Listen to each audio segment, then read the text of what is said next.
This is Isabel. Watch her hands closely. This gesture has never been seen in hearing children, and it doesn't refer to anything. Now Paula can move to a new level of analysis. Is the hand shape and hand movement that the baby is using commonly seen in adult sign language? Watch as this adult makes the sign for angry and for curly.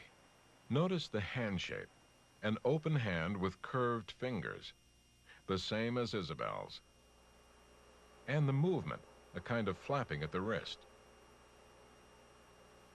Reminiscent of this movement, a sign that means don't want, as in I don't want an apple.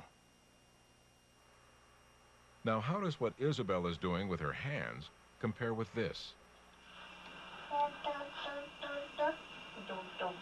For Laura, all the hours of screening and studying come down to this question. Is what the deaf children do with their hands the same as what this hearing child does with his voice? What the child did is he extracted out a sound that he heard in his environment, a sound that's in world languages. It's organized in relation to another sound, so there's a consonant and a vowel. It's organized in a syllable, and this syllable is repeated again and again and again. Now Laura turns to a tape of Vance, a 9-month-old deaf child. His sister and his mother are signing about what they did earlier that day. Trying to get into the conversation, but not yet able to sign, Vance puts his hand directly in their line of sight and makes this gesture. Here they are, all the same features of babbling that Laura has observed in hearing children.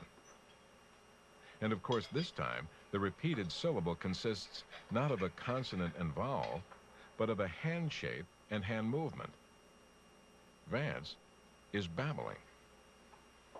He's not actually signing the way his mother and sister are, but he's taking the first step. None of these forms are the identical form that a parent produces. In the same way, in vocal babbling, the child, not many parents walk around the house going da, da, da.